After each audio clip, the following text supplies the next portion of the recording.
La saison 5 du podcast de Flash Formation est présentée par Francis Perrault-Varin, courtier hypothécaire chez Multiprêt Hypothèque. Francis Perrault-Varin, pompier comme vous, courtier hypothécaire pour vous.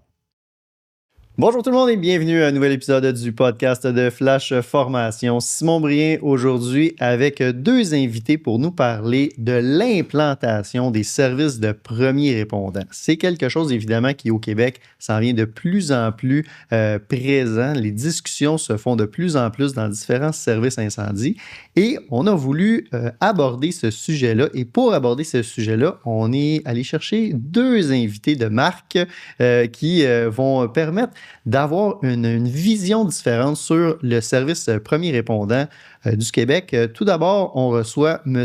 Dave Marcheterre, chef aux opérations de la MRC de Montcalm. Ça va bien, Dave? Ça va super bien, toi-même. Ça va très, très bien. Dave qui va venir apporter le côté terrain, le côté pratique, l'expérience du service de PR, parce que ça fait longtemps que la MRC de Montcalm fait du PR. Vous avez fait l'implantation, mais il y a eu des changements récemment qui ont été faits. Il y a eu du mouvement avec les fusions, avec les différents services. Quand on a annexé, quand on a fusionné, on a eu différentes étapes à faire. Fait qu'il y a des municipalités où on est parti d'une implantation pure à d'autres où on offrait déjà le service, puis on a tout simplement bonifié l'offre populationnelle. Excellent. Et aussi, pour accompagner cet épisode-là, on a Mme Sylvia Gilbert. Sylvia, bienvenue au podcast. Merci.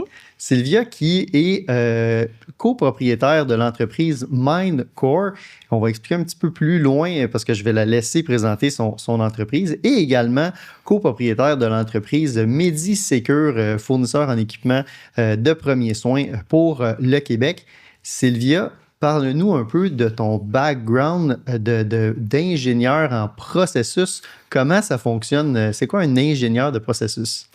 Effectivement, donc quand je dis copropriétaire, c'est qu'on est propriétaire, Valérie et moi. Donc, on est deux sœurs ingénieurs industrielles qui se sont lancées dans l'aventure en 2007 d'offrir des services d'amélioration de processus, qui est un petit peu plus connu dans le domaine industriel, mais nous, on s'est spécialisé vraiment dans le domaine des services. Donc, on a fait de l'amélioration de processus autant dans le bancaire, dans le gouvernemental et beaucoup dans le municipal. Et en fait, c'est là que j'ai connu beaucoup de services, en fait, municipaux, mais aussi des services d'incendie qui ont effectivement, eux aussi, implanté des services de PR et ou d'autres services que des fois, justement, on en parlait, que ça peut être aussi autre chose qu'on implante dans une ville qui vient avec une série, en fait, d'activités, des processus pour développer ou implanter un nouveau service dans une ville. Puis, en 2021, en fait, c'est un peu la vie qui nous a amenés là pendant la pandémie. On a été amenés, en fait, à présenter un projet d'acquisition avec MediSecure, en fait. On est maintenant nouvelle propriétaire de cette entreprise-là qui œuvre depuis 2007 aussi dans l'approvisionnement des services préhospitaliers, qui est bien connu, en fait, par les ambulanciers, mais aussi, justement, par les services de premiers répondants. Alors, c'est peut-être un peu mon double chapeau aujourd'hui qui m'amène ici là, à parler de services de PR. Ça va être hyper intéressant, je pense, de voir comme ça les deux, le côté administratif et le côté terrain de ce côté-là sur comment est-ce que je peux faire pour amener un service de premier répondant ou de PA. Donc, pour nos amis français de France, on va parler de tout ce qui est services médicaux, tout ce qui est accompagnement finalement du patient, mais au Québec, à ma connaissance, il n'y a pas de services qui vont faire, de services incendies qui vont faire le transport du patient. Ça va être vraiment réservé au service ambulancier, exactement. Peut-être une première question pour toi, Dave. Le niveau de PA, on entend parler de ça. C'est quoi des niveaux de premier répondant? Souvent, ce qu'on entend parler, c'est les PR de niveau soit DEA, niveau 1, niveau 2, niveau 3. Okay. Qu'est-ce qui est plus PR DEA, à vrai dire, c'est les premiers intervenants. Souvent, ça va être les services policiers, soit municipaux, provinciaux, qui ont un DEA à l'intérieur de leur véhicule, qui vont être appelés à intervenir, étant donné qu'ils sont tout le temps mobiles sur le terrain, qui peuvent aller un peu partout, vont être appelés à intervenir. Sinon, on a les PR qui sont niveau 1, 2, 3, qui, eux, sont majoritairement des services d'incendie, parfois des services citoyens qui ne sont pas nécessairement reliés à l'incendie, ou des bénévoles qui, par la bande, collaborent avec le service d'incendie. Il reste à savoir le type de formule, qui est le PR niveau 1, qui va couvrir des anaphylaxie. Souvent, on se maintient là-dedans. Au niveau du PA niveau 2, on va ajouter un volet qui est plus traumatologie, sur tout ce qui est trauma majeur. Et le niveau 3, on inclut une partie qui est plus services médicaux. OK. Et ça, qu'est-ce qui va déterminer? C'est le service incendie qui va dire, nous, on va offrir du niveau 1, 2 ou 3? Comment ça fonctionne? Bon, on peut l'évaluer de différentes façons. Il y a moyen de le développer par le service incendie, à dire, bon, est-ce que moi, est-ce que je veux m'impliquer, le nombre d'appels qu'on va aller chercher, qu'est-ce qu'on veut offrir aux citoyens. Il y a ce volet-là qui peut être intéressant. De l'autre côté, c'est au niveau de la municipalité aussi, à quoi on veut s'engager, quels sont les besoins réels aussi, soit régionalement ou de la municipalité. On va le regarder avec le CIS, ça va être regardé avec Santé Québec, de dire, est-ce que je suis dans une région qui est isolée où l'ambulance a un délai de réponse X, Y, Z, qui m'emmène à vouloir peut-être bonifier cette offre-là puisqu'il y a un délai qui est important, ou de dire, je suis dans un secteur qui est très urbanisé avec une densité qui est plus élevée et que j'ai un délai d'ambulance qui est peut-être plus court ou la moyenne est pas mal plus rapide, de dire, est-ce que j'ai besoin d'aller jusqu'à ce niveau-là? Est-ce que ça va amener une volumétrie d'appels qui est trop? Est-ce qu'on va dédoubler un peu l'affectation avec les pompiers, PR, ambulance? Est-ce que on va avoir un service qui est acceptable ou qui va être trop élevé, mais ça va être évalué. Donc, la décision ne revient pas seulement à la municipalité. Le CIUS a quand même un mot à dire à travers ça. Exactement. OK. Mais avant même de dire, je pense que là, déjà, on parle de niveau, on est très loin d'implanter un service de premier répondant. À la base, là, ça demande une énorme gestion de projet, une énorme analyse. Sylvia, est-ce que tu pourrais nous expliquer un petit peu tout ce que ça comprend à une implantation d'un projet de façon plus globale, les étapes d'un projet? On ne peut pas juste dire, parce que pompier, c'est facile, on a une solution, on a juste à nous affecter sur des appels PR, je mets 3-4 plasters dans le truck, puis on est prêt à partir. C'est plus complexe que ça, évidemment. Qu'est-ce que ça implique? Un peu plus, effectivement. Il y a effectivement un guide, ce que je comprends, qui est sorti l'année passée, qui s'est mis à jour, en fait, avec Santé Québec. Donc, il y a un guide maintenant relatif à l'implantation d'un PR, parce qu'il y a déjà des PR qui existaient. Ça fait déjà plusieurs années que ça roule et que ça existe. Il y avait déjà, en fait, de l'information disponible, mais ce que j'en comprends, c'est qu'en 2024, nous, on a reçu un nouveau document pour aider effectivement les villes ou municipalités ou même les MRC à se préparer en fait à l'implantation d'un PR. Donc effectivement, comme vous disiez, il y a un guide. À l'intérieur, il y a un processus. Donc, on peut peut-être justement le voir à l'écran pour juste démystifier. En fait, ça va être tout le temps, selon moi, je me fais de processus, j'aime bien ça, de démontrer en fait qu'une implantation PR, ça se fait en 2 temps. Il y a la phase, dans le fond, planification, étude de faisabilité, et il y a la phase implantation, justement, une fois que la décision est prise. Mais je pense que ce qu'il ne faut pas sous-estimer, c'est que des gars d'action, justement, des faits d'action, ce qu'ils aiment peut-être voir, c'est dire quand est-ce qu'on est prêt à opérer, qu'on va être prêt à intervenir.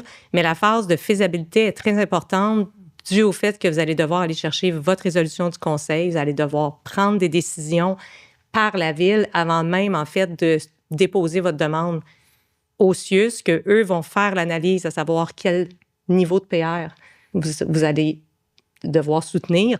Après ça, il y a toute l'évaluation à l'interne chez vous, dans les municipalités, à savoir si vous êtes prête à prendre ce niveau de PR-là, faire vos demandes, faire les demandes pour les subventions, les budgets. Donc, il y a plusieurs services aussi qui doivent être impliqués dans une telle décision, dont justement les approvisionnements, les finances, la direction générale, bien sûr, les élus. On en parlait aussi. Ultimement, Dave, j'aimerais ça qu'il nous parle justement de lui, comment il a vécu ça, parce que tout ça, ce n'est que la préparation, dans le fond, à faire un service de PR. Puis, tu sais, des fois, justement, j'avais une petite slide là, de perspective, que des fois, on aimerait bien ça, que ça soit tout simple, mais souvent, dans la vraie vie, c'est un peu plus complexe qu'on peut l'imaginer. Puis, c'est ce que Dave va pouvoir justement nous parler. On pourrait parler premièrement peut-être de la phase de planification, puis après ça, de l'implantation. Oui, bien exact. Puis c'est d'évaluer aussi, tu sais, on veut partir d'un service de premier répondant, bien à la base, pourquoi on veut l'implanter? Est-ce que ça vient d'une demande citoyenne? Est-ce que ça vient, tu sais, on sort de phase électorale, est-ce que c'était quelque chose qui avait été considéré dans des élections, des promesses électorales? Est-ce que ça vient d'un besoin d'une municipalité? Est-ce qu'il est arrivé un événement X, Y, Z qui fait en sorte que, là, la politique, les nouvelles sortent ça, c'est trop de grands délais, il faut trouver des solutions. Fait qu'est-ce que c'est un moyen justement d'améliorer puis de bonifier qu'est-ce qu'on peut offrir.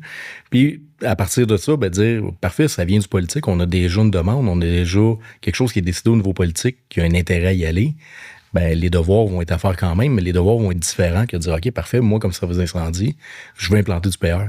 J'ai une demande de mes membres, moi, comme direction, ça m'intéresse. Maintenant, est-ce que la municipalité, est-ce que les élus sont prêts à aller là? Là, il faut tout préparer la démarche, faire l'analyse statistique de c'est quoi le niveau d'appel, quel niveau de PR on va le développer, puis exactement ce que tu disais. à pouvoir le présenter et dire, bon, mais voici le bilan, voici l'augmentation du nombre d'appels, voici approximativement les coûts, l'acquisition du matériel, c'est quoi les requis, qu'est-ce qu'on a besoin pour dire, parfait, je pars avec ma boîte, mes quelques plasters. Ben, c'est un petit peu plus complexe, puis encore là, selon le niveau de PR, mais ça ne sera pas le même niveau d'équipement. Fait qu'est-ce que mes véhicules sont adaptés? Est-ce que j'ai des besoins particuliers? Quel va être mon mode de réponse? Est-ce que je réponds avec l'unité pompe? Est-ce qu'on a un véhicule qui est uniquement pour le PR ou j'utilise un véhicule de service qu'on va transformer pour également couvrir le PR? Il y a un paquet de réflexions derrière ça dans l'analyse qui va être faite justement pour être capable de présenter le projet. Et dans un processus d'analyse, Sylvia, par où je commence? Comment est-ce que j'implante ça? Là? C'est quoi mes premières étapes que je vais devoir partir de où? Bien, justement, il existe un processus décisionnel dans toutes les villes ou municipalités qui vont être plus ou moins complexes dû à la grandeur et au nombre d'habitants, bien entendu, de la ville. Puis, j'ai amené aussi une image là-dessus pour montrer justement c'est quoi prendre une décision dans une ville, puisque des fois, les gens, on pense que prendre une décision, ça se fait alentour d'une table, 3-4 personnes, mais c'est des étapes aussi. Donc, justement, Dave, on s'en parlait en préparation. On s'excuse, on s'est jasé en chemin. Oui. Mais on parlait justement de ça, que je pense que des fois, on sous-estime ou on ne voit pas, en fait, les étapes qui sont derrière, tu sais, comme dans le processus que le CIUS propose, c'est une étape qui s'appelle résolution du conseil. Mais la résolution du conseil, j'en ai sorti un juste pour montrer un exemple. Pour moi, c'est l'équivalent de peut-être 119 petites activités à l'intérieur d'une ville pour se rendre à prendre une décision de façon commune, parce qu'il va y avoir plusieurs, justement, services qui vont être impliqués, comme Dave le disait. Puis après ça, bien, il va y avoir ultimement plusieurs rencontres avec le conseil municipal. Puis ultimement, il faut cette résolution-là pour pouvoir appliquer. Dave, ce que tu me disais que... Tu sais, je prends l'exemple de par chez nous. Nous, on est une MRC. On représente 6 municipalités. Fait que de dire on veut partir de l'avant, on veut avoir le PR, ben oui, il y a un comité de sécurité incendie qui est là, mais chacune des municipalités qui a adhéré doit quand même sortir sa résolution, dire je délègue ma compétence, oui, on veut implanter le PR, oui, on veut ça. Parce que justement, il faut être capable de le faire évoluer pour pouvoir le présenter. Fait qu'à partir du moment où c'est une MRC, une régie, une municipalité qui est seule, qui là, on a besoin d'une seule résolution, ça peut devenir plus complexe, dépendamment le modèle d'affaires du service d'incendie. Puis tu sais, l'objectif, Simon, en préparation, je me disais, je ne veux pas décourager les gens. Je pense qu'au contraire, c'est juste d'être conscient que c'est vraiment comme mener un projet à l'intérieur comme d'une ville pour déployer un nouveau service. Puis, il faut bien se préparer parce qu'à l'intérieur de ça, bien, il existe justement, il y en existe des subventions, puis il existe de l'argent disponible, mais pour avoir justement accès à cette aide financière-là, bien, il faut faire nos devoirs comme il faut. Donc, d'où l'importance aussi d'avoir comme un gestionnaire de projet qui va tenir ce projet-là à bout de bras, pas justement juste de s'imaginer que ça va se faire toute seule. Je pense que c'est peut-être comme un petit conseil, c'est ce que Dave oui, fait. Puis tu sais, c'est de là qu'il faut réaliser l'exercice au complet, de dire, moi, je suis quelqu'un qui ne connaît pas le PR, qui ne parle pas ce langage-là, qui n'a pas de connaissances médicales ou quoi que ce soit, mais de le développer, de l'implanter, c'est peut-être un petit peu plus complexe. C'est de là où il y a le support du CIS, il y a le support des différents partenaires du milieu qui peuvent nous aider à l'implanter, à le développer. Lorsque tu as quelqu'un à l'interne qui connaît déjà peut-être les chemins, qui l'a déjà réalisé, ou que tu as un service qui roulait déjà avec du PR, où tu fais juste bonifier ton offre, ben là, c'est peut-être plus facile de poursuivre, de l'implanter, parce qu'il y a une connaissance, qu'il y a quelque chose qu'on a acquis, que lorsque tu pars à zéro, ben tu as énormément d'étapes à développer versus une évolution en cours de mandat, peu importe, où là, tu fais juste bonifier ton offre de service. Bien, parlons-en justement des partenariats avec les CIUS qui vont nous aider, exemple, à faire cette implantation-là. C'est quoi le rôle du gouvernement ou le rôle des CIUS à travers ce projet-là? Bien, c'est une bonne question. Dans le guide, moi, ce que j'en comprends, parce que moi, je ne viens pas justement des CIUS, je vais juste mentionner. Je ne peux pas nécessairement comme parler à travers... moi, je ne parle qu'à travers le document que j'ai lu. Moi, je comprends que les CIUS fournissent les standards. Ils fournissent justement, exemple, là-dedans, il y a des annexes avec le matériel. Il y a des annexes avec les formations qui sont proposées. Mm-hmm. Il y a des annexes sur le type d'analyse qui doit être faite par la ville, donc justement pour se préparer à déposer son document. Fait que je pense que ce guide-là, il a été quand même relativement bien bâti pour dire voici ce que vous devez faire. Mais ce que j'ai l'impression, c'est que dans la vraie vie, selon la grosseur de la ville ou de la municipalité, le défi n'est pas nécessairement le même. Puis c'est là même qu'on s'était dit, ouf, on ne sait même pas si on veut rentrer dans le volet financement parce qu'il y en existe, mais en même temps, le financement aussi, je pense qu'il est à discuter. Puis c'est pour ça, des fois aussi, qu'il y a des réactions, que peut-être que la hauteur de la ville n'est pas nécessairement à la hauteur du financement qui vient avec. Puis c'est là que moi, je ne peux pas m'avancer là-dessus. Mais je comprends qu'eux autres, ils ont un rôle de guider. Nous, exemple, peut-être des entreprises comme la nôtre, on peut aider sur le volet processus, on peut aider sur le volet préparer des soumissions pour déposer son projet, parce qu'il y a un coût à tout ça, il ne faut pas se le cacher. C'est pas tout fourni par le CIUS, moi, c'est ce que je comprends. Donc, les gens aussi doivent se mettre à jour sur l'évaluation budgétaire, puis si on embarque là-dedans, bien, c'est pas juste pour une année que tu implantes, c'est qu'après ça, une fois que ça roule, ben, tu dois considérer que c'est un nouveau budget. Mais oui. C'est ça. Et il y a des disparités ou des façons différentes de faire selon les régions du Québec. Donc, les ententes ne sont pas tous pareilles à travers ça. Là, il faut le contextualiser. Tu sais, en date du 5 novembre 2025, il y a un projet qui est là. Il y a un projet qui a été déposé par Santé Québec qui a été descendu dans les CIS et les CIUS, qui a été emmené au PR à dire voici un nouveau modèle sur lequel il y a un financement qui est associé par rapport à la formation, par rapport au maintien de compétences. Dans la préparation, on en discutait aussi. Lorsque j'ai fait l'implantation, on était sur un ancien contrat, si on veut, qui n'était pas monté de la même façon. Là, présentement, c'est pas toutes les municipalités qui ont adhéré, c'est pas toutes les signatures qui ont été autorisées encore. Fait que je trouve que c'est peut-être un terrain un peu glissant, mais c'est de dire que oui, maintenant, il y a un nouveau processus qui a été proposé, où il y a différentes étapes, puis encore là, un peu comme Sylvia le disait, c'est macro. T'sais, ça vient présenter les grandes lignes, comment le faire, mais lorsqu'on rentre dans le processus, c'est sûr qu'il va y avoir des étapes qui vont se rajouter derrière ça de OK, la résolution du conseil, ben, c'est pas juste d'avoir le réseau, c'est de faire les devoirs pour être capable de présenter le projet. Et au final, avoir les résolutions qui vont nous permettre de transférer l'information au CIS à Santé Québec et avoir les approbations pour implanter le service. Au niveau même juste du service incendie, ça va amener certaines préoccupations ou certains défis. Je te pose la question, Dave. Les préoccupations lorsque vous avez implanté le service de premier répondant, ça se tournait autour de quoi? D'après moi, il y en a eu plusieurs, un peu comme dans toutes les grandes villes, même dans les grands services. Que ce soit de petits à grands, ben, c'est quoi le nombre d'appels? Ça va être quoi la volumétrie? C'est quoi le type d'appel qu'on va être affecté? Est-ce qu'on est prêt à faire face à ça en termes de logistique, d'équipement, de garde, de service? Ben, ça l'emmène des réflexions, ça l'emmène des inquiétudes. Moi, je suis à temps partiel, je suis de garde à la maison. Ben, est-ce que je vais me faire réveiller une fois par semaine? Est-ce qu'il va y avoir 10, 12, 20, 30 appels? Ça va ressembler à quoi? Ben, c'est de le considérer aussi parce que ça vient emmener quand même un changement. Dans tout changement, ben, faut commencer à être capable de le présenter, il faut l'implanter, il faut l'expliquer et ça prend de la donnée probante aussi pour dire, bon, ben, parfait, on est une population, exemple, de 5000 habitants. Le ratio d'appel ressemble à ça. Si on rentre du PR1, ben selon les données statistiques, ça va ressembler à telle volumétrie. Fait qu'on peut s'attendre à un nombre d'appels X par année. On est une population de 30 000 habitants. Ben voici le portrait versus un 120 000, 200, 300 000 habitants. Ça va venir changer un peu les perspectives, le nombre d'appels, puis les réalités. Puis encore là, des services, on est à temps plein, à temps partiel, avec la garde, pas de garde, sur appel.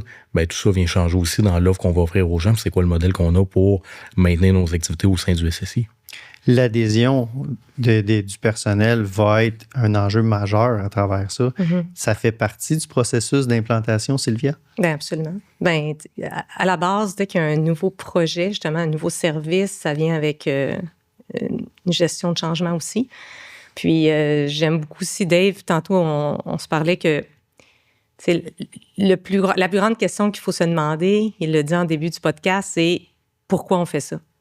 Parce qu'en fait, le cercle d'or, le Golden Circle, qui est connu par certains dans la gestion de changement, que dans le fond, le noyau de tout changement vient avec la première question, qui c'est pourquoi on le fait. Le fameux why, en anglais, va driver, en fait, c'est ça qui va mener le projet jusqu'à terme. Parce que si, justement, on a un désir profond d'offrir ce nouveau service-là à nos citoyens, ça va mener, en fait, la barque et toutes les discussions alentour de « on le fait pour une raison », puis c'est pour soutenir, offrir ce nouveau service-là.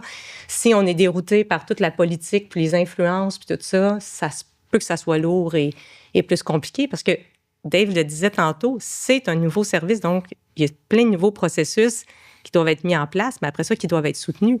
Parce qu'une fois, justement, qu'on est prêt à intervenir, on se parlait justement du matériel, tu me parlais tantôt, bien, j'en parlais justement dernièrement avec quelqu'un qui disait, tu sais, c'est beau de mettre ça en place, mais il dit, la journée que tu interviens, puis que tu as pris justement tes premiers plasters puis tes premiers gants, là, ben, il doit y avoir tout de suite un processus qui remplit tout ça. Puis la journée justement qui remplit ton matériel, puis la journée que ta personne qui avait été formée puis que c'est ton leader qui prend sa retraite, ben, tu dois penser tout de suite au fait que tu vas devoir reformer quelqu'un et t'assurer en fait de maintenir tes compétences, maintenir ton matériel. Peut-être que vous n'êtes pas habitué d'avoir aussi des éléments, moi, tu sais, que nous, on est habitué de gérer de l'inventaire avec des dates de péremption. Ça a l'air simple, mais je ne sais pas à quel point vous êtes habitué de gérer ça. Mais nous, c'est un défi qu'on vit continuellement avec nos services ambulatoires.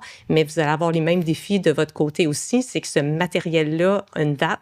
Tu dois le rouler, tu dois le comprendre, tu dois le gérer, tu dois t'assurer de ne pas en manquer, mais de ne pas en avoir trop, pas gaspiller. Donc, il y a comme tout un nouveau processus qui s'installe. C'est une bonne gestion. Une bonne gestion. On le vit, nous autres. Moi, dans le fond, on couvre 6 municipalités, on a 5 casernes. Mais j'ai des casernes qui sont plus éloignées, j'ai des appels jour, soir, nuit. Je peux pas juste avoir un QM où je mets tout à la même place, puis OK, on va le faire traveler, parce que ma réalité, c'est qu'on a de la garde de 8 à 4, 7 jours sur 7. Mais en dehors de ces périodes-là, on est sur du rappel. Et le territoire est très grand. Le territoire est grand. Fait que, tu sais, moi, j'ai d'une caserne à un autre, ça peut me prendre quasiment 45 minutes, des fois, dépendamment de la fluidité de la circulation. Juste pour me rendre, ça, en non-urgence, si on s'en fout des appels, c'est autre chose. Mais ceci étant, de dire, OK, en pleine nuit, on a eu un code, j'ai utilisé un DA, on a une réaction anaphylactique, tout ça, ben, qu'est-ce que je fais, comment je le fais? Puis tout ça est aussi associé au financement, à comment je suis capable de rouler mon inventaire pour justement avoir une saine gestion puis minimiser les pertes. Parce que, veux pas, c'est de l'équipement qui est, à terme, qui est quand même dispendieux. Puis on va même, juste faire un petit clin d'œil, tu sais, nous, on accompagne jusqu'à choisir les trousses d'intervention. Parce que la fameuse trousse que vous allez consommer justement du matériel dedans, après ça, il faut que tu la remplisses. Ça va jusqu'à l'ergonomie puis le travail. Parce que la grosse différence d'un PR, moi, j'aime toujours dire ça comme ça, entre, vous le savez sûrement, vous êtes tous des pompiers, mais pour ceux justement qui le seraient moins, peut-être des gens qui écoutent, qui sont moins habitués, en fait, l'ambulance se rend jusqu'à ce que la route termine, mais le PR va se rendre où la route est terminée. Fait qu'il y a aussi du matériel et une organisation. Il faut se rendre jusqu'au patient. C'est une organisation complètement, c'est une autre façon de réfléchir le matériel, puis le transport, puis l'activité de c'est PR. bien que tu en parles parce que ça emmène à dire dans l'implantation, quand on a fait le renouvellement des équipements aussi, parce qu'à un moment donné, une trousse, ça a une durée de vie, ça a été considéré dans la réflexion de dire, bon, mais vers quel modèle de trousse je me tourne? Est-ce que je prends la trousse bas de gamme où je suis capable de tout fitter dedans parce qu'elle me coûte pas trop cher? Ou je vais vers une trousse, justement, qui est ergonomique, que je peux faire un sac à dos avec, qui va me servir quand je m'en vais en sauvetage, si je fais une intervention SUMI, où je vais pouvoir simplement la déposer sur le véhicule d'intervention pour suivre ma route, avoir tout ce que j'ai besoin. Ça emmène des réflexions à dire, est-ce que j'implante différents modèles de trousses selon mes unités? Qu'est-ce que je veux offrir aussi? Parce que là, je l'ai dans ma pompe. Si ma pompe est partie sur une intervention, est partie en entraide ou peu importe, ben comment je couvre? Est-ce que je poursuis mon service? Est-ce que je l'arrête? C'est tout ça qui est à considérer. Fait qu'est-ce qu'on veut bonifier? Est-ce qu'on veut remettre d'autres équipements? Mais si on remet d'autres équipements parce qu'on veut le maintenir, ça vient avec des coûts. Je vois des questions venir. Ben, oui, exactement. Non seulement l'entraide, mais j'ai une question bête. Est-ce que il existe un lien entre les services ambulanciers et les services de premiers répondants? Parce qu'il faut qu'il y ait une certaine continuité des équipements. On doit avoir le même défibrillateur, le même... non? Comment ça fonctionne de ce côté-là? Je vais laisser Sylvia parce que t'es plus au fait que moi là-dedans, mais vas-y. Ben, moi, j'ai l'impression qu'il y en a une dans le sens que, tu sais, dans les deux cas, dans les deux grands corps de métier, c'est les CIUS qui fournissent justement des listes de matériel. Donc, il y a une consultation, c'est sûr, qui se fait à ce niveau-là. C'est pour ça que dans votre cas, c'est l'annexe 4 et 5, qui est le matériel de formation et le matériel d'intervention. Puis, pour nos paramédics, ils ont leurs propres annexes, mais c'est sûr qu'il y a une suite logique entre les deux. Nous, on reconnaît le même matériel, bien entendu. C'est juste que vous, c'est plus ciblé justement selon votre intervention potentielle. Mais tu sais, le PR3, vous vous rendez assez loin. Vous vous rendez jusqu'à la trousse d'obstétrique, ce qui veut dire qu'on peut aller jusqu'à... un kit d'accouchement. C'est un kit d'accouchement qui, je veux dire, t'es rendu assez loin là, comme intervention. Là. Est-ce que ça rentre dans le camion? On part avec ça. On part avec ça. Tu sais, de dire, je rentre le PR1, ça me prend une trousse, DEA, épipène. peut-être plus facile d'intégrer dans le camion. Je rentre dans le PR2, il faut que je rajoute une planche dorsale, il faut que je rajoute un pédipack, il faut que j'ajoute un KED, il faut que j'ajoute un matelas immobilisateur. Ben, c'est pas nécessairement toutes les pompes ou tous les véhicules d'intervention qui ont été réfléchis à dire OK, est-ce que j'ai assez de coffre? J'ai-tu assez de place dans Exact. mon kit? C'est tout ça, je fais juste le petit clin d'œil, je reviens avec mon processus. Là, on est rendu dans la phase, tout ce qu'on vient de se parler, c'est dans la phase implantation. C'est le fun de parler de ça. Mais on n'est pas là. On n'est peut-être même pas fait notre processus de résolution du conseil. C'est pour ça que moi, je voulais commencer tantôt en parlant de ça, parce que nous autres, dans le fond, on vous suit tout au long, tu sais, puis des fois, on est appelé justement très tôt parce que les gens, ils veulent premièrement faire un budget, parce qu'il y a un aspect financier. Puis après ça, tout découle jusqu'à ce qu'on ait hâte, justement, d'intervenir, puis tu sais, qu'on a des nouvelles trousses, puis qu'on est bien organisé. Ben, les pompiers, on aime ça jouer avec des bébelles. Les pompiers, c'est dans notre nature. OK, on a un projet, on le fait, on lit, puis demain, il est implanté, mais dans la réalité, c'est pas ça. On gère l'urgence, on est très réactif, mais maintenant, quand tu fais l'implantation, c'est des semaines, des fois des mois de travail avant d'être capable de dire parfait, on peut partir, puis on passe la première commande, puis on y va. L'adhésion des élus. Peut-être la question, tout d'abord pour toi, Sylvia. À quel moment j'informe les élus ou comment je les informe? Parce qu'il va falloir que j'arrive avec des données. Donc, comment ça fonctionne, ça? Mais ça, c'est une bonne question parce que justement, dans le guide, ils fournissent quand même comme des annexes pour se préparer à faire l'analyse. Moi, je pense qu'il faut débuter par ça, mais je pense qu'il faut les impliquer excessivement tôt. Sinon, selon moi, c'est beaucoup d'énergie perdue si vous n'avez pas comme l'adhésion rapidement de vos élus, parce qu'ils peuvent autant faire ce projet-là un succès qu'en même temps, ils peuvent aussi en faire un échec très rapide, là. Parce que ultimement, une ville, c'est dirigé par des élus. C'est eux la voix de la décision. Dave? Et chez vous, Dave, comment ça fonctionne? C'est un peu teinté de mon côté parce qu'on était déjà PR. Ouais. Fait que ça a été des villes qui ont joint les rangs du service d'incendie dans lesquels on avait déjà du PR. Donc, par la bande, ça devenait... Par la bande, on est allé l'implanter, tout ça. Est-ce que ça vient avec des enjeux? Est-ce que c'est tout le monde qui était prêt à dire, OK, du jour au lendemain, on va là-dedans? Peut-être pas. Ça prend une présentation, ça prend une explication. C'est pas donné à tout le monde non plus de comprendre la nature du premier répondant. Ça vient avec des enjeux aussi au niveau de la couverture ambulancière, tout ça. Mais pour nous, ça a peut-être été un petit peu plus, je ne vais pas dire facile ou évident, mais de dire, vu qu'on l'avait déjà, on était capable d'avancer. Maintenant, un peu comme on le disait au début du podcast, si jamais la demande provient des élus, ben là, ça va être pas mal plus facile de le driver puis de l'avancer parce qu'on a déjà un intérêt. Créer l'intérêt, créer la demande, finalement. Susciter l'intérêt des élus qui, eux, n'ont pas nécessairement envie de ça, ou ils voient peut-être juste ça comme une dépense ou pas nécessairement une bonification du service, ben là, ça va amener son lot de présentation, de représentation, de données statistiques pour être capable de le présenter et de dire, ben, voici c'est quoi le projet, finalement, est-ce que c'est si coûtant, puis c'est quoi tous les bénéfices qu'on peut aller chercher, ça va être à voir sur comment on va vouloir le vendre. Puis là, le terrain glissant, que le financement n'est pas nécessairement à la même hauteur partout. Puis je pense que c'est là que des fois, il peut y avoir de la résistance, mais je pense qu'il n'y a personne qui est contre la vertu. Je pense que c'est plus une question, est-ce que la municipalité ou la ville peut se le permettre? S'offrir ce service-là. S'offrir ce service-là aux citoyens. Et même, si même on va plus loin dans le processus, même au niveau de la formation, je me pose la question, qui s'occupe de la formation des premiers répondants? Là encore là, c'est jusqu'à tout récemment, c'était le CIS qui nous envoyait, le CIS ou les CIUS qui envoyaient des instructeurs, à l'exception, exemple, de Montréal, où il y avait une entente avec Urgence Santé. Pour le reste des municipalités, à moins que je fasse erreur, c'était par le CIS ou le CIUS qui avait leur instructeur maison.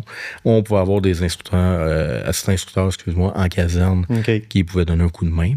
Et à l'interne, en fonction des conventions collectives, de la volonté, si nous autres, on a un service qui dit, moi, je suis pro-formation, puis on va en donner plus. On va se faire des formations maison pour maintenir les compétences. On peut le faire. Mais à la base, c'était reconnu par le CIS et le CIUS. Par la nouvelle entente qui est proposée, cette formation-là tombe dans les casernes. Il va toujours y avoir un support du CIS ou du CIUS pour développer les outils de formation, donner de la formation aux instructeurs pour être capable d'aller de l'avant. Mais de ce que je semble comprendre, c'est qu'on se décharge en partie de la formation pour la remettre dans les services d'incendie et assurer, dans le fond, la pérennité de la formation. Est-ce que chez vous, à la MRC de Montcalm, est-ce que tous les pompiers sont premiers répondants? Parce qu'exemple, si vous arrivez dans le cas de votre fusion où vous avez eu des pompiers qui n'étaient pas premiers répondants, qui ont été fusionnés à la MRC de Montcalm, ça se peut qu'il y en ait qui disent moi, ça m'intéresse moins ou je suis moins à l'aise avec cet aspect-là. Comment même ça s'ils le font fonctionne? tous, ils sont pas tous à l'aise. OK. On va se le dire. C'est Bon. pas tout le monde qui embarque dans le PR en disant moi, c'est quelque chose qui me drive, que j'aime. Peut-être un des avantages qu'on a dans le service, c'est de dire on engage énormément pas mal toutes les dernières embauches, c'est des gens qui arrivaient déjà avec le DEP. OK. Fait que ça fait en sorte qu'ils ont déjà passé par un processus PR, ils ont déjà eu la formation. Fait que c'est peut-être plus naturel parce qu'ils l'ont vu à l'école, c'est vendu un peu, ça fait partie du métier. On est rendu comme ça. Par contre, tu arrives dans d'autres services, exemple qui sont simplement tous des pompiers à temps partiel qui veulent adresser le PR1, des gens qui sont issus de la formation pompier 1, pompier 2, mais ils n'ont peut-être pas la même envie. Fait que est-ce que les gens adhèrent? Chez nous, tout le monde est PR. Est-ce que c'est pareil partout? Là, je pourrais pas dire. Est-ce que les conventions collectives obligent ou l'obligent pas? C'est dans les contrats de travail, dans comment c'est emmené. Est-ce que c'est des services pompiers, des PR bénévoles, des PR qui n'ont pas de lien nécessairement avec l'incendie? C'est à voir selon les municipalités. Mais chez nous, oui, tout le monde est PR. Salut tout le monde, c'est Simon. Je prends 30 secondes pour vous annoncer que Flash Formation est hyper content de vous présenter les nouveaux outils de gestion d'intervention qui sont maintenant disponibles sur le site Internet de Flash Formation au www.flashformation.com dans la section boutique. Vous allez retrouver des tablettes de gestion d'intervention en pad métallique ou en version tablettes minces en PVC qui vont servir d'aide-mémoire pour assurer la gestion de l'intervention. Donc, allez visiter le www.flashformation.com dans la section boutique. L'impact organisationnel, Sylvia, tu en as parlé tantôt brièvement. Une implantation de service premier répondant touche beaucoup plus que juste le service incendie. Absolument. Ça va venir affecter une très grande majorité des services de soutien, exemple de la ville. Comment est-ce que ça les affecte? Bien, à la base, on vient de parler justement de formation. Je veux dire, les ressources humaines vont être impliquées pour sûr dans le volet maintenir les formations puis développer des compétences s'ils ont besoin. Par la suite, bien sûr, tout le volet, on en a parlé aussi, finances, bien, tous les budgets vont être affectés aussi. Donc, les finances doivent participer puis entériner les budgets qui vont être proposés là. Tous les approvisionnements, bien sûr. Donc, l'appro doit aussi passer par le département des approvisionnements en lien justement avec les budgets. Puis, il va y avoir aussi, ça aussi, on en entend souvent parler qu'on doit premièrement déposer des demandes, après ça avoir une source de financement, après ça avoir l'approbation des approvisionnements sur le volet technique. Je veux dire, vous du volet technique, mais eux du volet comme contractuel. Puis après ça, justement, bien, la direction générale, bien entendu, elle a son mot à dire, c'est sur toute l'organisation de sa ville. Peut-être même les communications qui doivent communiquer autant aux citoyens qu'à l'interne, le nouveau service qui doit être comme développé puis entériné. Puis c'est pour ça que je parlais qu'ultimement, bien, il faut comme un peu quelqu'un qui fasse le lien entre tous ces joueurs-là qui peuvent être un gestionnaire, temporairement gestionnaire de projet pour le déploiement puis l'implantation. Puis après ça, ça roule. C'est un nouveau service, c'est un nouveau processus. Parce qu'évidemment, j'ai vu plusieurs services incendies au Québec qui parlaient de premiers répondants, mais je voyais beaucoup l'inquiétude que ça amenait chez les pompiers. Ils disaient, on va peut-être faire du PR, on ne le sait pas encore, on ne sait pas trop qu'est-ce que ça va amener. Et il y a beaucoup de questions qui vont être de la part des pompiers. J'ai une question, moi. Est-ce que vous êtes obligé de tout le temps offrir le service de premier répondant? Par exemple, un incendie majeur, qu'est-ce qu'on fait? Dans l'engagement, oui, on s'engage à offrir le service. C'est pas juste de dire, moi, de 8 à 4, j'ai le goût d'en donner, puis la nuit, on met ça sur. Bon point. Fait que c'est de l'emmener, de dire, on veut offrir le service en tout temps. Maintenant, est-ce qu'il peut y avoir des exceptions? Sur un incendie majeur, on a montré en code, on n'a plus de ressources disponibles. Il y a un plan qui existe pour dire, parfait, j'avise, que ce soit par les différents CCS ou par le CIS, de dire, on met le service sur pause pendant une période déterminée. Maintenant, dans l'offre de service qu'on veut donner, est-ce qu'on est capable de dire j'ai un véhicule léger qui est à disponibilité, qui est prêt à répondre, puis on pourrait quand même zoomer un appel? Oui, ça peut se faire. Moi, à mon niveau, depuis toutes les années qu'on roule PR, on n'a pas mis le service à off. Jamais. Okay. Jamais. Fait que malgré le fait qu'on a une intervention, on essaie toujours de se trouver un plan B, un plan C, une couverture ou quelque chose pour être capable de répondre, puis on est capable de couvrir les appels. Mais c'est ce qui est dans il appelle ça le défaut excusable, de dire, oui, on pourrait mettre ça. Si on n'a pas répondu à l'appel, pour quelle raison? On était sur un incendie majeur, on n'a pas été capable d'envoyer de ressources. Oui, ça va en faire partie. Parce que même aussi de dire l'entraide qui va venir faire de la couverture de caserne, est-ce que cette entraide-là, parce que surtout sur la Rive-Nord, de plus en plus, il y a des entraides qui s'installent. La MRC de Montcalm va sortir de son territoire pour aller dans d'autres municipalités ou le contraire à ce moment-là. Mais vice-versa. Puis encore là, des fois, pas parce qu'on est tous des services de la Nodière qu'on est tous payeurs.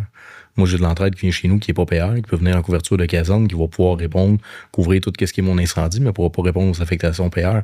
De un, parce que ça ne sauront pas nécessairement les appels. De deux, ils n'ont peut-être pas la formation. Est-ce qu'ils sont seulement niveau 1? Nous autres, on est niveau 2. Ben, ils ne pourront pas se répartir sur tous les mêmes appels. Okay. Il y a ça à considérer. Là, on sort des régions administratives. Nous autres, on est affectés au 6 de la Nodière. Je vais dans le 6 des Laurentides. Ben, est-ce que ma compétence est reconnue de l'autre côté? Est-ce que je peux couvrir les appels de l'autre côté? Il y a des services voisins chez qui on va faire de la couverture ou qu'on va répondre à des appels qui sont au niveau 3. Ben moi, je suis niveau 2. Ça vient avec ces différentes contraintes-là. Fait que ça aussi, c'est à étudier pour être capable de répondre à l'appel. Et le maintien de compétences à travers ça se fait parce qu'il y a une maintien de compétences obligatoire. Donc, ça, au niveau d'un service incendie temps partiel, c'est un enjeu aussi à considérer sur le nombre d'heures que ça va amener. Déjà que des fois, on a de la difficulté à faire notre maintien de compétences pompier. Faut considérer ça aussi. Faut l'emmener là-dedans. Puis là, avec le nouveau schéma qui est présenté, ben, le nombre d'heures de formation a légèrement augmenté. Ce qui fait en sorte que pour tous les niveaux, ben, il y a un petit peu plus de formation qui est demandée. Pour plusieurs services, comme chez nous, où on faisait déjà du maintien de compétences à l'interne, on verra pas nécessairement la différence. Okay. Est-ce que ça va être plus ou moins contraignant avec la nouvelle formule? Ça reste à évaluer. Moi, le 6 se présentait chez nous. J'avais des dates déterminées. Il fallait que j'essaye de trouver une façon de passer tout mon personnel là-dedans. Là. On est à peu près 100 au total à devoir être formé. Il fallait le passer. Maintenant, si c'est moi que j'ai ma formation à l'interne, ben, ça va peut-être être plus facile parce que moi, je vais pouvoir bouger mon personnel en fonction de mes interventions, en fonction de ce qui arrive. Puis je ne serai pas nécessairement dépendant d'une ressource externe. OK.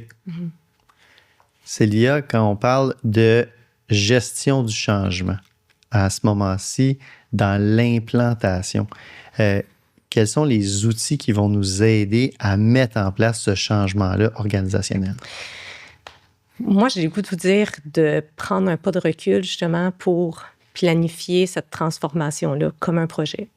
Comprendre les étapes que vous devez passer à travers. Aller chercher vos... Nous, on les appelle aller chercher l'accord de vos parties prenantes. Parties prenantes étant toutes les personnes qui peuvent influencer positivement ou négativement votre projet et d'aller leur parler directement à eux pour qu'ils soient des facilitateurs idéalement. Même des fois, en gestion de projet, on va dire, en gestion de changement, c'est quasiment d'aller chercher celui qui est le plus contre. Okay? Pour l'adhérer. Pour travailler son adhérence, pour voir justement qu'est-ce qui peut être un bloquant pour lui. Parce que si lui vous met des bâtons dans les roues, lui ou elle, dans le sens que la partie prenante en tant que telle est contre vous, ça va vous drainer d'énergie pour rien. Donc, peut-être d'aller comprendre les préoccupations dès le début pour essayer peut-être de minimiser l'impact tout au long, dans le fond, de votre gestion de changement. Parce que une gestion de projet puis de la gestion de changement, ça se fait vraiment comme main de main. Là. Puis, on ne peut pas dire qu'une gestion de changement peut être déléguée carrément, exemple, à votre département, des fois, des communications. Des fois, j'entends ça, dire, on va aller chercher les coms.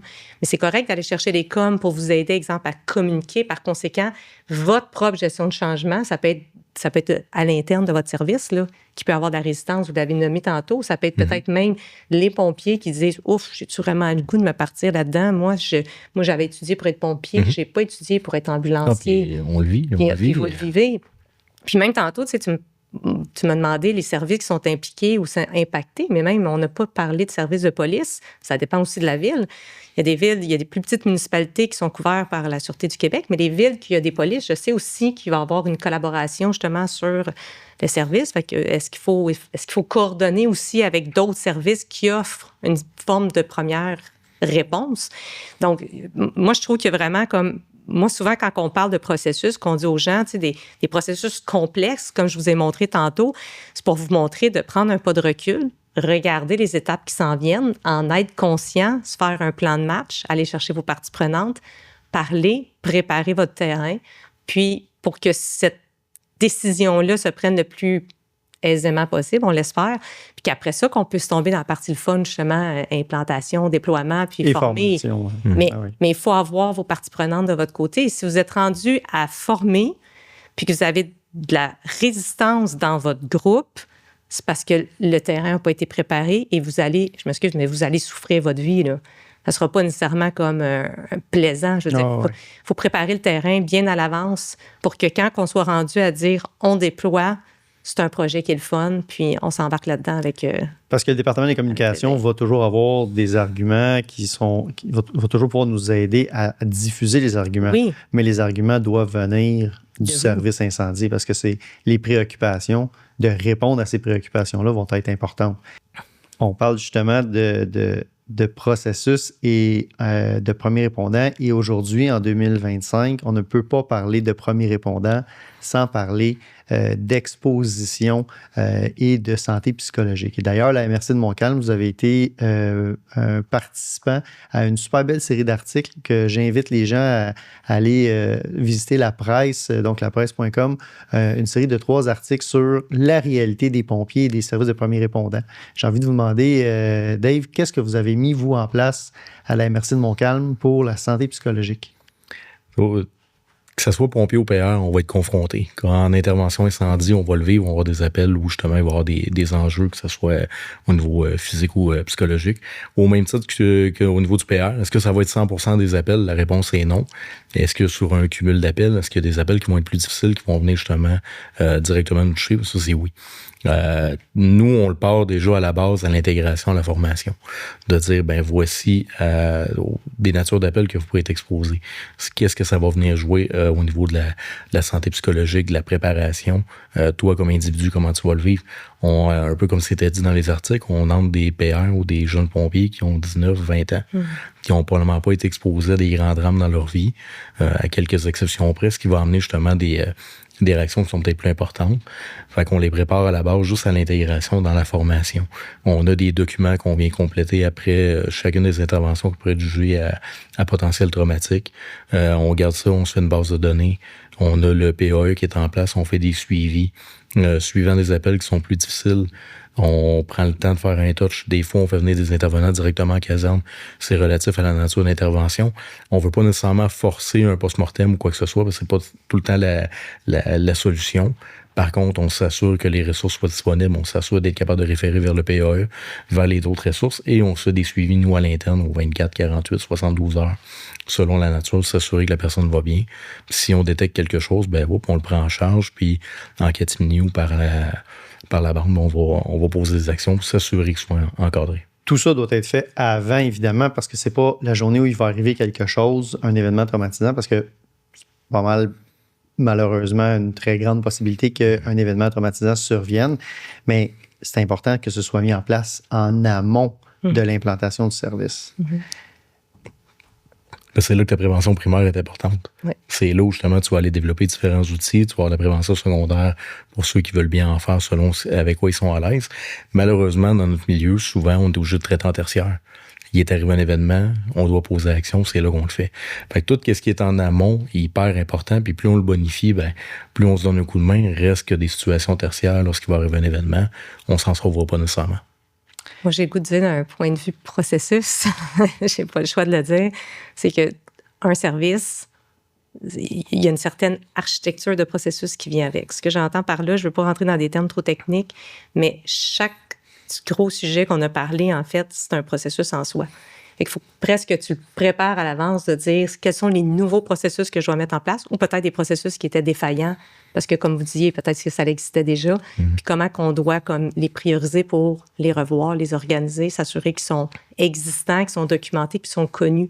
Parce que des fois aussi, c'est rassurant pour un groupe de savoir je ne serai pas laissé seul, on l'a réfléchi, voici ce qui est disponible, puis justement, tu annonces tes couleurs à l'avance. Donc, c'est pour ça que je disais tantôt qu'un nouveau service, ça veut dire que c'est une nouvelle série de processus qui doit se développer, implanter, puis après ça, il faut que ça roule. Ça devient comme quelque chose qui est en permanence. Tu n'arrêtes plus après ça, ces processus-là, tant que tu offres le service, dans le fond. On a parlé avec Sylvia de chez Mindcore. J'ai envie de parler avec Sylvia de chez MediSecure au niveau des équipements. Oui. Comment MediSecure peut accompagner justement ces services-là au niveau des équipements incendies? Bien, tu sais, oui, puis la bonne nouvelle, justement, c'est que, au Québec, on est assez standardisé dû au fait qu'on a des listes à respecter. Donc, pour nous, une nouvelle demande de PR, ce n'est pas compliqué. Tu sais, une fois qu'on s'est mis à jour sur les nouvelles annexes, nous, on est prêts à vous recevoir, que ça soit justement pour un volet budgétaire ou on est en mode on implante. C'est pour ça que je dis, pour moi, il y a comme toujours deux aspects. Est-ce que c'est pour déposer? Dans les deux cas, on est prêt selon le niveau, selon votre besoin. Puis, justement, on se rend, oui, MediSecure se rend, justement, tantôt, on s'en parlait, des trousses, on se rend justement à dire, mais comment vous allez intervenir? Comment, justement, vous allez être bien équipé pour vous rendre sur le terrain? Puis, on se rend, justement, jusqu'à la trousse, jusqu'à l'immobilisation, tous les niveaux d'immobilisation, mais jusqu'à la trousse, justement, d'intervention. On offre ça, mais on offre aussi surtout le volet après, ce qui veut dire une fois que ça roule, une fois qu'on a implanté, le réapprovisionnement, okay. Puis s'assurer. De plus en plus, un de nos gros travaux que nous, on est en train de faire, plus avec le volet ambulatoire, les villes, vous consommez quand même moins, puis c'est un peu normal, je veux dire, vous n'êtes pas aussi impactés. Mais on essaie vraiment de se connecter le plus proche possible des inventaires des paramédics pour que, comme je vous disais, c'est le volet aussi, on essaie de ne pas perdre du matériel. Tout le monde essaie de ne pas perdre du matériel.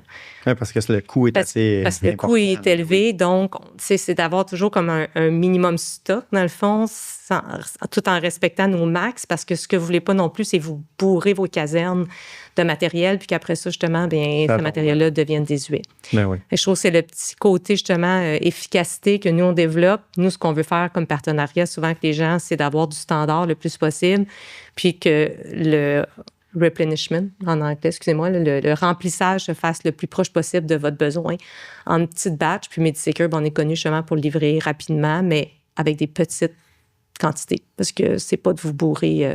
qui est important pour nous, c'est de répondre à votre besoin. Fait qu'on livre à la boîte, on livre à l'unité. Versus des fois, des grosses organisations médicales, on va être obligé d'acheter à la caisse. Nous autres, ce qu'on fait, c'est qu'on casse des boîtes, on casse des caisses. C'est la mission de MediSecure. C'est une entreprise qui est petite, mais qui fournit à des petits aussi consommateurs. Salut la gang, je prends quelques minutes pour vous informer que dès 2026, les formations de Flash Formation vont se retrouver maintenant sur une nouvelle plateforme électronique. Qu'est-ce que ça veut dire? Ça veut dire que pour les services incendie, vous allez pouvoir suivre la formation de Flash Formation, mais directement chez vous. Pour les services temps partiel qui ont des temps limités de formation, ce que ça permet, c'est de bonifier votre nombre d'heures de formation sans avoir besoin de vous présenter en caserne. Une nouvelle plateforme qui est très facile d'utilisation avec un nom d'utilisateur, un mot de passe. Et dès 2026, vous allez retrouver la formation phénomène thermique, analyse de fumée et mouvement convectionnel sur cette nouvelle plateforme. Visitez le flashformation.com pour obtenir plus de détails et on remercie énormément la gang du Collège Notre-Dame-de-Foy, donc le CNDF, ainsi que le Centre Risque pour leur partenariat dans ce nouveau projet. J'ai envie de vous laisser, c'était tellement intéressant, le temps passe tellement vite, j'ai envie de vous laisser le mot de la fin au niveau de l'implantation du premier répondant. Dave, comment le premier répondant a influencé ta carrière de pompier? C'est une grosse question. Ça me touche un peu parce que moi, j'ai deux chapeaux. T'sais, dans un autre vie, je suis aussi technicien ambulancier paramédic. Oh, OK! Ouais. C'est, quand je disais... C'est là que je le sors. Fait que ça emmène à dire, oui, pour moi, c'est un terrain connu. C'est quelque chose que je connaissais le langage, je connaissais les équipements. C'était peut-être plus évident un petit peu pour quelqu'un qui ne qui le connaît pas du tout. C'est pour ça que je faisais la nuance en début de podcast. Ça peut être effrayant. Mais au final, comme n'importe quel processus, même si on le connaît pas, une fois qu'on embarque dedans, qu'on est outillé, qu'on ait les bons acteurs pour nous supporter, on va être capable de le faire. Fait que n'hésitez pas non plus, on a l'opportunité d'avoir des associations, d'avoir des gens, d'avoir un réseau de contact, un réseau de soutien pour être capable de bonifier, de le mettre en place, de l'implanter. Un petit téléphone à gauche, à droite, des fois, de comment toi t'as fait, comment ça a fonctionné, pourquoi vous avez réussi, pourquoi vous avez choisi cet équipement-là, en connaissance de cause, c'est peut-être plus évident de diriger ou d'optimiser un peu vers où on veut aller. Mais dans un autre niveau, je pense que c'est un super beau projet. Quand il est mené à terme, qu'on dit parfait, le service commence à 8 h ce matin. Premier appel. il y a un bon feeling, puis le premier page qui sonne, le premier appel qui rentre, ben, autant pour les équipes que pour nous autres, c'est un succès, c'est la clé, on est heureux. Puis après ça, quand on peut le maintenir, on a une culture qui vient avec ça, ben, c'est hyper intéressant. Fait que faut le voir positivement. Est-ce que c'est tout le temps facile? Est-ce qu'on est capable de dire on l'implante avec la canne des doigts? Peut-être pas nécessairement, mais avec un pas de recul, un coup que c'est fait, que tout est en place, qu'on a les inventaires, que c'est harmonisé, que c'est mis dans le véhicule, ben ça roule tout seul, puis un peu comme l'incendie, ben on le bonifie, on évolue, on est heureux. Sylvia? Hey, là, je cherchais un punch, moi aussi. Là, je ne suis pas paramédic, là, moi, je ne suis pas pompier. Par conséquent, ce que je peux dire, c'est que nous, on est 2 sœurs, filles d'infirmières. Ah. Je le mentionne parce que, en tant que filles d'infirmières, nous, on a vécu, en fait, dans les hôpitaux quand on était jeunes, dans les tempêtes de neige, puis tout ça. Puis on a toujours été, justement, dans le domaine médical, que j'entendais ma mère travailler fort, partir en intervention, travailler de nuit. Moi, vous avez tout mon respect. Puis c'est une des raisons pour laquelle, justement, on était aussi intéressés à acheter Medisecure puis à s'investir dans le milieu. C'est un milieu que je trouve hyper pertinent, passionnant. Puis ce que j'ai le goût de vous dire, justement, moi, mon conseil, c'est, tu sais, prenez le temps de lire le guide. Prenez le temps de vous organiser. Faites-vous un petit comité. Comme je vous disais, allez parler à vos parties prenantes importantes rapidement. Parler au conseil, aller chercher tous les éléments gagnants dans votre préparation, planification, étude de faisabilité pour pouvoir apprécier justement votre phase d'implantation. Moi, c'est peut-être le plus grand conseil que j'ai à donner parce que je trouve qu'on sous-estime la préparation puis parce qu'on a tellement hâte d'aller intervenir, mais pour avoir une belle implantation, puis après ça, que ça devienne justement un succès puis que vous soyez comme nommé dans des... C'est extraordinaire qu'ils vous prennent dans la presse pour vous nommer comme étant des exemples parce que c'est avec des villes comme vous, justement, que le service EPR, dans le fond, évolue à travers le Québec. Donc, nous, on travaille avec Merci Montcalm depuis déjà fort longtemps parce que ça fait plusieurs années, justement, que vous êtes PR. Ça fait plusieurs années. Puis je sais, justement, que vous fonctionnez bien. Puis c'est le fun, justement, de voir des succès. Fait que moi, ce que je vous souhaite à tous, c'est d'avoir des succès. Puis que si vous avez besoin d'aide, ben appelez des gens comme Dave ou comme nous qui peuvent vous accompagner autant dans les processus peut-être que dans le volet justement matériel médical, mais surtout le fait de vous préparer à l'avance puis d'avoir comme une équipe pour vous soutenir là-dedans. Je pense que c'est ça le meilleur moyen pour ça. Bien, Dave Marcheterre, MRC de Montcalm, chef aux opérations et ancien paramédic, on a appris. Sylvia Gilbert, copropriétaire de Mindcore et Medisecure. Merci beaucoup pour votre participation au podcast. C'est un plaisir de vous recevoir. J'espère à la maison que ça a été aussi intéressant que j'ai eu le plaisir à faire cet épisode-là avec vous autres. Et je vous dis à la prochaine pour un autre épisode du podcast de Flash Formation.